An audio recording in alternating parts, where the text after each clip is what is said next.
Taarabt. The tricks will come out now. Oh, brilliant. Through the legs of Allen. Is there a finish? There is! Brilliant, Taarabt! Who clinched the signing. Look at this, first the tricks. It's not just showboating though, when you can finish like that. Salut à toi pour cette nouvelle vidéo, et dans cette nouvelle vidéo, comme tu as pu le voir dans le titre, comme d'habitude, hein, tu le vois toujours dans le titre, ça sera 5 différents types de petits ponts que tu peux utiliser pour humilier tes adversaires.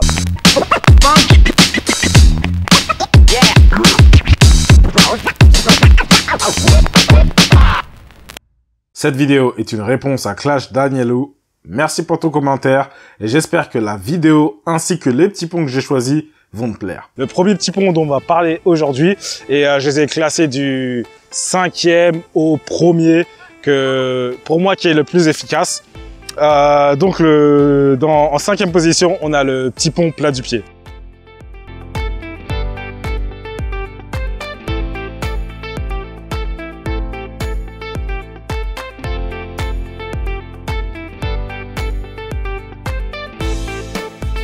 Bien entendu, le petit pont plat du pied, c'est un petit pont qui est réalisé avec l'intérieur du pied, comme son nom l'indique, et c'est l'un des plus faciles ou des plus simples que tu puisses faire.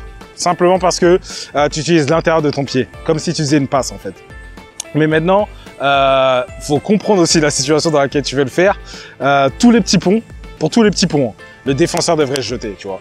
Mais pour les petits ponts intérieurs du pied, le défenseur devrait se jeter de manière à ce que toi, tu puisses partir sur le côté de ton pied faible, mais en même temps que tu puisses utiliser l'intérieur du pied pour lui mettre entre ses jambes, tu vois. Et c'est important de faire cette différence et de comprendre ça, parce que si tu essaies d'utiliser le petit point intérieur dans une situation où l'intérieur du pied ne va pas être efficace, ben ça passera pas. Donc en fait, il y a deux types. Il y a le type où tu ouvres ton pied, parce que là j'ai parlé du type où tu ouvres ton pied. Donc quand tu ouvres ton pied comme ça, tu vois, et tu pars de l'autre côté. Ça, ce type-là, comme j'ai dit, il faut que le défenseur soit légèrement un peu plus de ton côté fort, de ton pied fort, et que lorsqu'ils viennent pour se jeter, toi tu ouvres ton pied, tu vois. Tu vois, au dernier moment en fait, tu ouvres ton pied, tu vois, pour qu'ils pensent que tu vas faire un crochet intérieur, tu vois. Ils pensent que tu vas partir comme ça intérieurement, avec l'intérieur, tu vois, mais en fait, au lieu de faire ça, tu fais ça, comme ça, tu ouvres ton pied. Ça, c'est le premier geste. Ça, c'est la première option. Mais la deuxième option que j'ai vu certains joueurs faire, en l'occurrence, par exemple, Messi, des fois, il le fait d'une manière où il fait ça, comme ça, tu vois.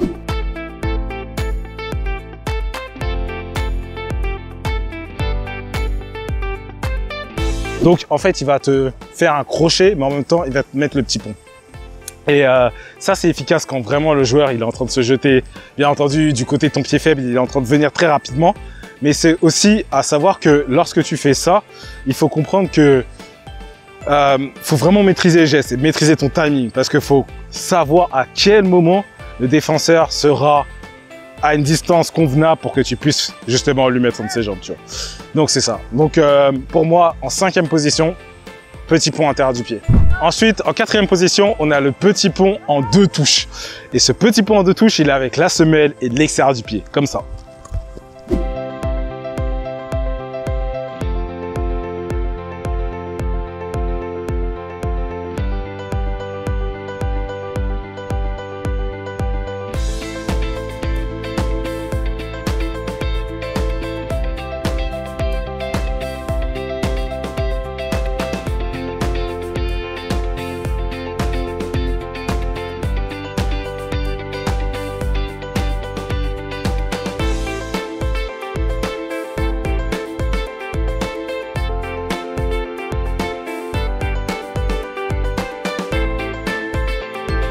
Et comme tu as pu le voir, des joueurs comme R9, Mbappé, ils l'ont fait. Et ce petit pont, il est super efficace. Pourquoi? Parce que lorsque tu ramènes le ballon avec ta semelle, le défenseur va mettre son pied en fait pour intercepter le ballon. Parce qu'il va penser que en fait tu fais ça, tu vois. Il va penser que tu ramènes le ballon totalement. Et en fait, tu le ramènes pas totalement, tu ramènes et ensuite tu fais une touche extérieure avec ton pied faible ou ton pied fort, ça dépend. Tu peux le faire aussi du pied gauche, tu vois. Mais ouais, lorsque tu fais ça, encore une fois, le défenseur, il n'aura aucun moyen d'anticiper le geste. Ce geste-là, encore une fois, il faut le faire quand le défenseur se jette. Comme tu as pu le voir dans la vidéo de celle de R9, le défenseur ne s'est pas forcément jeté sur lui, mais il était en attente. Donc le défenseur, quand R9 il a fait le râteau, quand il a fait le râteau derrière la jambe d'appui, il attendait son prochain geste. Et donc quand il a fait ensuite le petit pont, c'est pour ça qu'il a écarté ses jambes et il a mangé en fait, tu vois. Mais donc ouais, pour moi, en 4e position, c'est le petit pont en 2 touches. En 3e position, on a mon petit pont préféré qui est extérieur semelle. Qu'est-ce que ça veut dire? Ben, regardons en vidéo un exemple que Ronaldinho il a fait en match.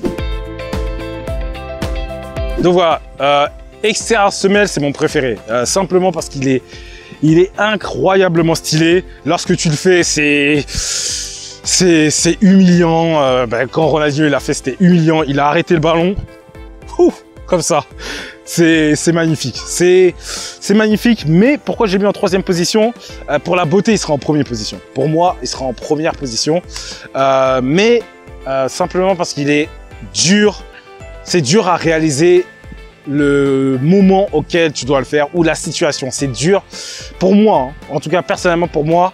Après pour toi peut-être ça sera plus facile, mais pour moi en tout cas je trouve que c'est dur de réaliser au bon timing et au bon moment ce genre de petit pont. Mais encore une fois, comment tu devrais faire? Quelqu'un qui vient rapidement de ton côté fort, il vient très vite de ton côté fort, tu mets ton pied sur le ballon, tu fais légèrement une touche comme si tu vas le ramener vers toi, tu vois, comme si tu le ramènes vers toi, mais rapidement, fou, tu vois, tu le ramènes pas vers toi et tu le mets sur le côté, tu vois.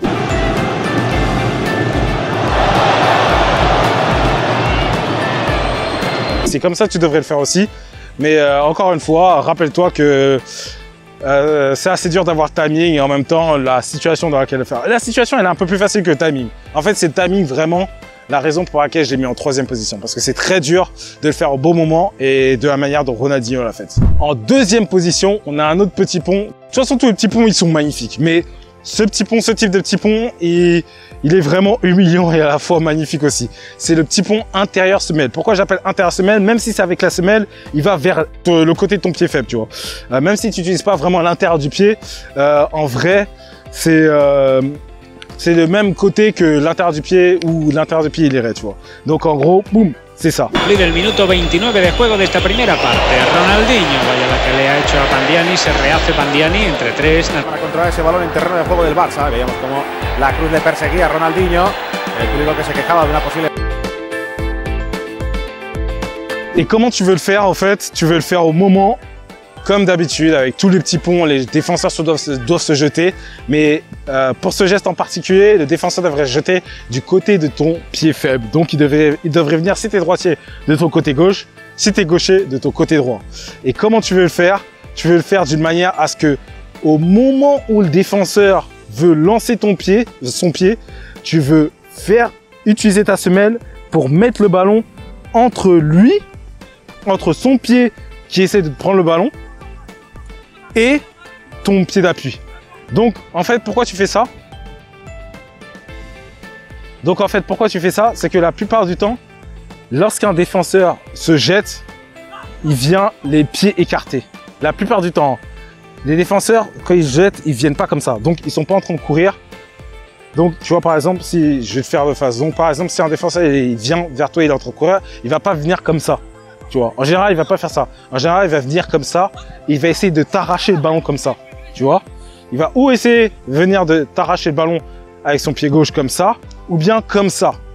Donc, au moment où il vient comme ça, il y a toujours de l'espace entre sa jambe d'appui, qui est ici, son pied gauche, et son pied droit, tu vois. Et toi, si tu es comme ça, son pied droit, là, généralement, son pied droit va venir ici pour te prendre le ballon. Donc, tu as toujours de l'espace entre son pied d'appui et son pied qui va essayer de te prendre le ballon. Donc, lorsque ça se passe, lorsque tu te retrouves dans cette situation, tout ce que tu as à faire, c'est comme ça. Mais bien entendu, c'est plus facile à dire qu'à faire, tu vois. Mais il faut bien comprendre la situation dans laquelle tu te retrouves. Il faut bien comprendre aussi le moment auquel tu devrais le faire, tu vois. Tu ne devrais pas le faire quand il est trop loin. Mais avec les petits ponts en général, tu veux t'attendre au dernier moment, mais vraiment au dernier moment, juste avant qu'il puisse te prendre le ballon, tac, tu veux lui mettre, tu vois. C'est pour ça que les petits ponts, ils sont super risqués. C'est pour ça que les petits ponts aussi, ils sont super risqués, c'est que tu veux t'attendre au dernier moment avant de le faire. Tu veux pas le faire trop tôt, mais tu veux le faire le plus tard possible. Juste avant qu'il essaie de te prendre le ballon, bam, tu le fais.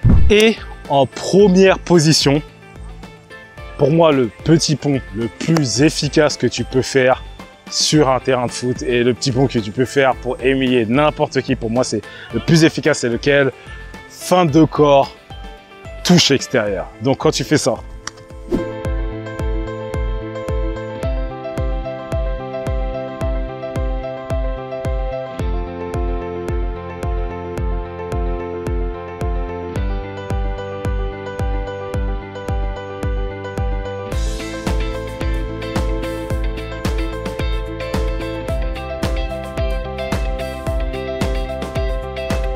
oh là là, celui-là, c'est vraiment le plus efficace. Parce que tu fais une feinte, que tu pars vers l'avant, ou des fois, tu n'as même pas besoin de faire une grosse feinte, hein. Des fois, ça peut être une petite feinte, mais en fait, tu fais une feinte que tu vas vers l'avant et tu y glisses.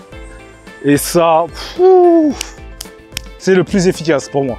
Pourquoi? Parce que les autres, des fois, un mauvais timing, celui-là aussi, un mauvais timing, tu vas pas vraiment réussir à passer entre les jambes ou quoi que ce soit. Mais c'est c'est celui qui a le plus d'attributs. Genre, il est simple, il est efficace et il passe presque à chaque fois, tu vois. Et les autres aussi, hein, quand tu les maîtrises parfaitement, ils passent tous à chaque fois. Et il y en a qui, dans cette liste, qui étaient plus beaux que celui-là. Mais celui-là, je pense que c'est le plus efficace, le plus simple. Le plus efficace et en même temps plus simple à la fois. Donc il a la combinaison des deux et c'est pour ça que je l'ai mis en première position. Et la situation dans laquelle tu devrais le faire, c'est bien entendu quand un joueur vient rapidement sur toi de ton côté fort, feinte de corps et tu lui glisses.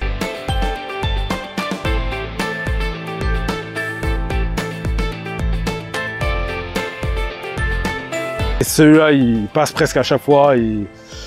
Et donc voilà, c'est tout pour cette vidéo. Je sais qu'elle est un peu plus courte que d'habitude où j'explique un peu plus en profondeur les gestes, mais pour les petits ponts, c'est de l'instinct. Pour le petit pont, c'est de l'instinct, c'est sentir, tu sens le jeu, poum poum, tu lui mets. C'est aussi de l'improvisation. Des fois, c'est à des moments où tu voulais faire quelque chose, mais en fait, tu le vois arriver rapidement et tu mets le petit pont, tu vois. Donc les petits ponts, il n'y a pas grand chose à dire dessus. C'est plus que on parle des situations, dans quelle situation le défenseur il est, dans quelle situation toi tu te retrouves. Et donc voilà, il n'y a pas grand chose à dire sur les petits ponts. Il n'y a pas grand chose aussi à expliquer sur la manière de faire un petit pont. En général, feinte de corps, touche extérieure, touche intérieure, petit pont comme ça. Tu vois, il n'y a pas grand chose à dire dessus. Donc voilà, en tout cas j'espère que tu l'as aimé. Si c'est le cas, mets un pouce bleu. Sinon, tu peux aussi regarder cette vidéo qui va sûrement t'intéresser. Et moi, encore une fois, je te dis à la prochaine.